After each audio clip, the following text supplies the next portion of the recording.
E aí galerinha, tudo bem? Professor Grilo com vocês, vamos aí para mais um dia dessa disciplina superior, para mais uma aula dessa disciplina superior, certo? Hoje atacando de escravidão na antiguidade dentro do contexto de história geral, tá bom? Vamos falar aí como que se dá essa escravidão na antiguidade. O tema escravidão, ele é um tema que ele abre um leque muito grande, mas agora a gente vai focar mais na antiguidade. Quando eu estou falando da antiguidade, estou falando daquela antiguidade das civilizações que a gente estudou. Então, na antiguidade oriental, Egito, Mesopotâmia, fenícios, né, hebreus, persas, né, antiguidade clássica, onde a gente tem Grécia e Roma. É dessa escravidão que a gente vai falar. E a primeira coisa que a gente precisa fazer é entender a diferença dessa escravidão na antiguidade para a escravidão moderna, tá bom? Na escravidão da antiguidade, na escravidão antiga que nós chamamos, nós não tínhamos a questão racial. Tá bom? Nós não tínhamos um preconceito racial como há na escravidão moderna. Então, por exemplo, quando a gente fala da escravidão moderna, que a gente vai ver mais lá na frente, a gente fala de um escravo negro africano, mas de escravo negro africano. Aqui não. Aqui a escravidão, ela tinha uma questão étnica, certo? Ela tinha uma questão geográfica, uma questão de civilização, tá bom? Tanto é que a nomenclatura escravo do grego vem de eslavos. Os primeiros escravos gregos eram loirinhos de olhos azuis, galera, certo? Então não existia realmente a questão racial. Então você escravizava, certo? Porque você lutava contra um povo e você adquiria aquele guerreiro e se tornava seu escravo. Seja ele branco, preto, amarelo, azul, vermelho ou laranja, certo? Então primeiro a gente precisa entender a diferença da escravidão antiga para a escravidão moderna, certo? E para a gente falar de escravidão, a gente também precisa separar que na antiguidade nós vamos ter dois modos de trabalho. Então nós vamos ter a servidão e a escravidão. O que é a servidão, certo? Lá que a gente viu, quando a gente falou do Egito, falou dos mesopotâmicos, né, da Babilônia, né, que a gente viu o modo de produção asiático, né, contendo a servidão coletiva. O que é a servidão coletiva? O que é essa servidão? É um trabalho compulsório, é um trabalho forçado. Então, por exemplo, no Egito, vamos pegar o exemplo do Egito, certo? Você tem lá os servos que usam da terra que pertence ao faraó, eles utilizam-se dessa terra e eles precisam pagar pela utilização dessa terra, seja com parte de sua produção, ou seja com trabalhos, ou seja com tributos e impostos, certo? Então, ele é um homem livre, mas preso à terra. Ele vive dentro de um contexto de trabalho compulsório. O servo, ele pode ir embora? Pode. Só que no outro lugar, na outra civilização que ele for habitar, ele vai ter o mesmo problema, certo? Agora o escravo não. Quando a gente fala do escravo, né, nós já estamos falando de um trabalho forçado, onde o dono tem a propriedade do indivíduo, certo? Então você já detém agora o poder sobre a outra pessoa. Porém, ressalto aqui novamente, a escravidão na antiguidade não havia questão racial. Então agora na escravidão você já tem a propriedade. O indivíduo me pertence, o escravo ele não pode ir embora, certo? Ele é um produto, eu posso comercializar ele, eu posso trocar ele, eu posso comprar, eu posso vender, certo?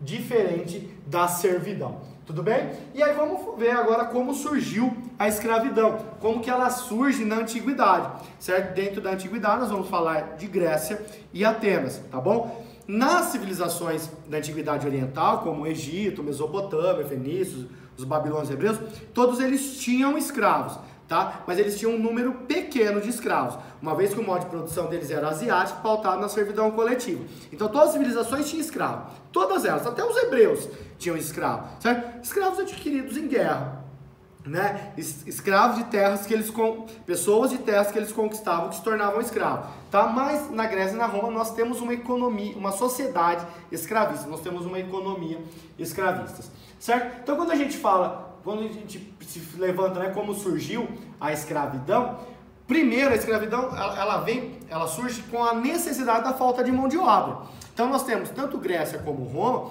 a gente começa a ter, né, na Grécia lá, nós vamos ter a criação de grandes latifúndios, em Roma nós vamos ter a formação de grandes latifúndios, grande extensão de terra. Então nós temos aristocracias que estão no poder, aristocracias que detêm grandes latifúndios e eles precisam de mão de obra. Se eles precisam de mão de obra, eles precisam de escravos, certo? Então a necessidade de mão de obra é realmente por conta da aristocracia romana, da aristocracia grega, que tinham grandes posses de terra, tinham grandes latifúndios, certo? E necessitavam disso. Então você tem agora, na Grécia, vamos começar a falar da Grécia Antiga, né, em Atenas, a primeiro momento você tem duas formas de adquirir escravo. Então você adquire escravos por dívida e por guerra. Quando você fala do escravo por dívida, você está falando de uma sociedade censitária, tá? Então você está falando de uma sociedade censitária com mobilidade social. Então notem, certo? Quando eu falo sociedade censitária, eu estou falando de pessoas que mudam dentro daquela pirâmide social. Ele pode ser um comerciante, se tornar um escravo, ele pode ser um escravo, se tornar um comerciante. Tanto é que essa escravidão por dívida, ela tinha tempo determinado. Então você poderia ser um comerciante, se endividar em Atenas, certo? E se tornar escravo de outra pessoa. Quando você pagava essa dívida, certo? Você ganhava sua liberdade novamente. Você se tornava um homem livre de novo, tá bom? E a outra forma é a escravidão por guerra. Dentro do imperialismo ateniense, né, dentro dessa necessidade de buscar mais territórios, invadir outras cidades e estados, invadir territórios gregos e não gregos, eles adquiriam prisioneiros de guerra. Esses prisioneiros de guerra se tornavam escravos. Então, a primeiro momento, dentro de Atenas, né, mesmo na democracia ateniense, nós tínhamos dois tipos de escravidão: a escravidão por dívida e a escravidão por guerra. Tudo bem? Até que o nosso querido Solon, um grande legislador, proibiu a escravidão por dívida. Por que é importante esse fato histórico? Porque quando Solon proíbe a escravidão por dívida, certo? Só te sobra uma alternativa agora. Você só tem como adquirir escravo através das guerras. Então isso vai dar um pontapé inicial no processo expansionista ateniense, certo? Vai dar início ao que nós vamos chamar do processo imperialista ateniense. Então Atenas se dá agora numa ideia imperialista de buscar novos territórios, porque ela precisa angariar mão de obra, ela precisa de escravos, ela precisa de mão de obra, porque dentro da cultura ateniense nós temos a valorização do ócio, que é a valorização do prazer, a valorização do descanso. Então o trabalho braçal, ele é feito pelo escravo. O trabalho braçal, ele é marginalizado. Um cidadão ateniense jamais vai fazer um trabalho braçal. E é aqui que você traz um antagonismo, é aqui que você traz uma ideia de contrários. Por quê? Atenas precisa da escravidão para manter a democracia, certo? Então ela faz um processo imperialista, ela faz um processo expansionista, mas para que isso aconteça, ela precisa do escravo para que haja a democracia. Sem a escravidão, não há democracia ateniense.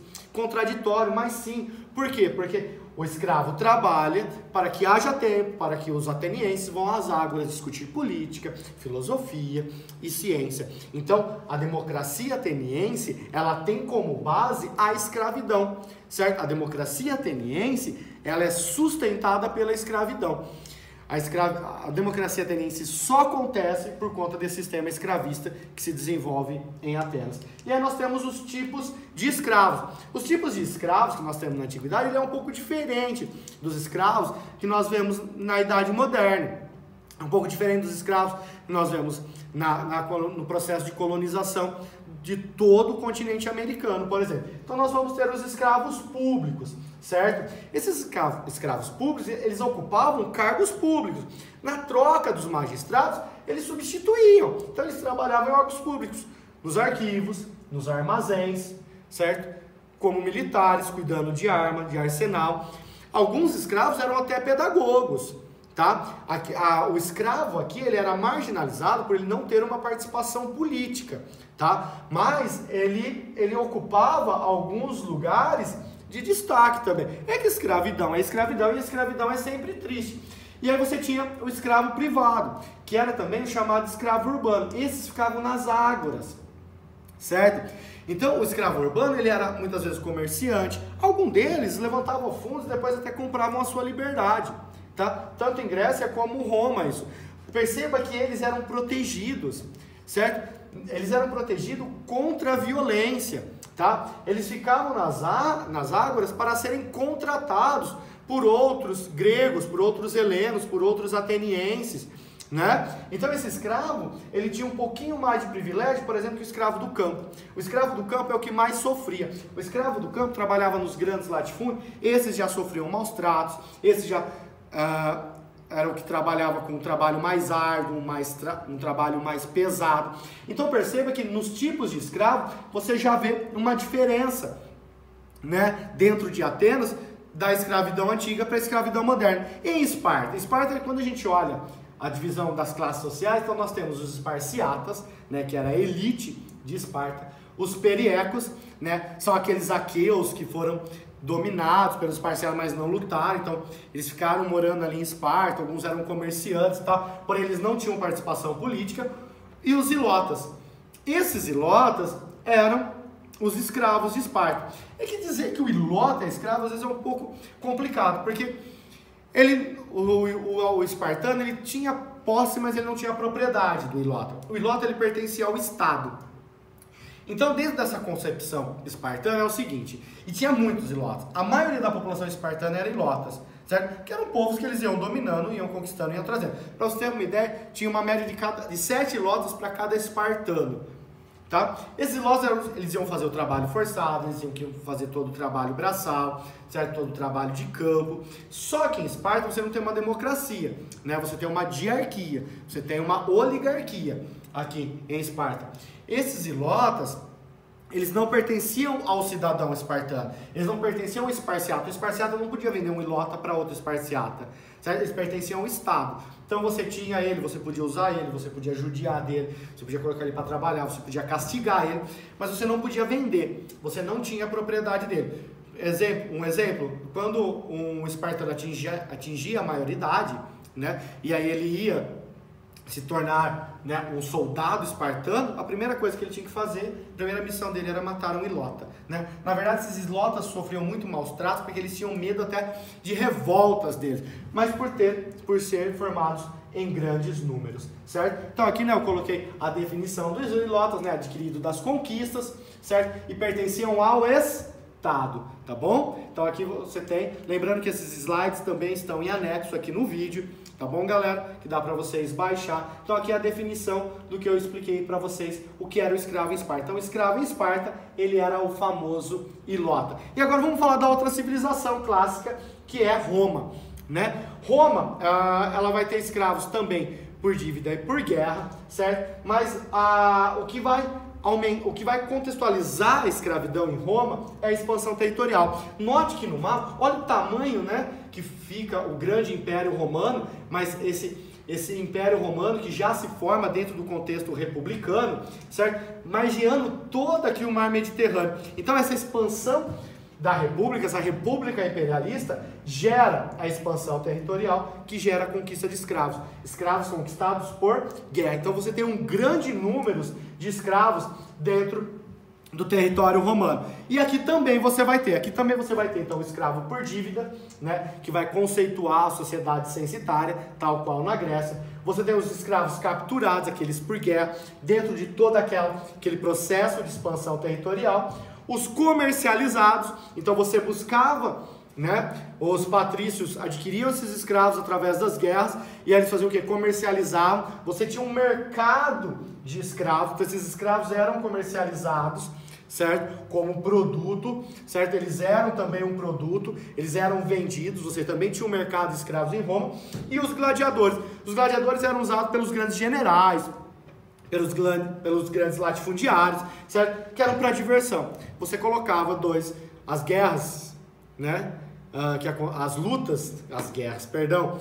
lutas entre gladiadores, na verdade eram escravos, né? Era uma forma de diversão. Você colocava 2 escravos para lutar, você colocava o escravo contra um grande gladiador, um grande general romano, né? E isso servia como diversão para os patrícios, diversão para os generais. Tudo bem? E aí quando a gente fala, né, dessa sociedade censitária, né, com mobilidade social dentro de Roma, aqui nós temos destaque para os escravos urbanos.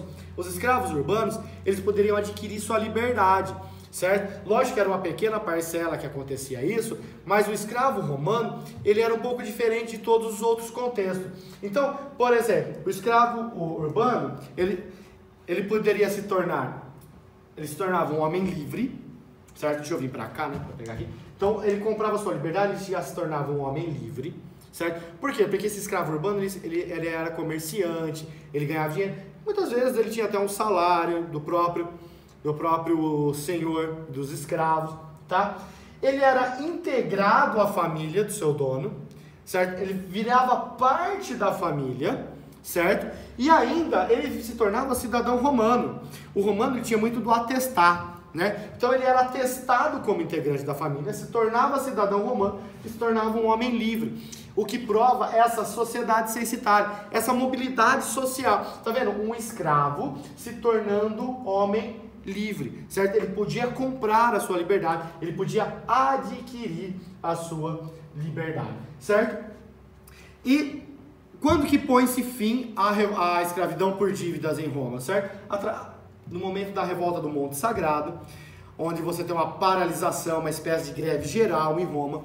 Então você vai ter a lei das 12 tábuas, você vai ter inúmeras leis romanas, e uma das leis é a lei Poetélia, que põe fim da escravidão por dívidas. A partir daqui, agora, galera, certo? Você não pode mais ter escravos por dívida em Roma. Você só pode ter escravos por guerra. Só aqueles adquiridos com a expansão territorial, tá? Depois do Monte Sagrado, então, com a lei Poetélia, certo? A gente põe fim à escravidão por dívida e mantém simplesmente a escravidão por guerra, certo? E destaque na escravidão romana uma grande revolta, uma grande revolução, que é a revolta de Espartacos, certo? Aqueles escravos que eu falei para vocês que eram gladiadores, se levantam contra os seus senhores, fogem, e aí que tem que tomar cuidado. Eles não queriam dominar Roma, eles não queriam subir ao poder em Roma, eles queriam simplesmente fugir, certo? Eles vão vencer inúmeras batalhas, certo? Você tem aproximadamente aí quase 9.000 escravos lutando, tá? Quem vai vencer, né, esse grupo de escravos liderado por Espartacus, que vai dar o nome à revolta, né, que é o Espartacus, tem até o filme da história de Espartacus, né, vai ser Pompeu e Crasso, dois grandes generais que quando a gente falar de Roma lá, né, vão estar lá nos governos do primeiro triunvirato, certo? E eles são capturados, 6.000 crucificados. Eles vão ser crucificados na entrada de Roma, como vocês podem ver nessa foto, na entrada de Roma. Esses 6.000 escravos capturados vão ser crucificados para que sirva de exemplo.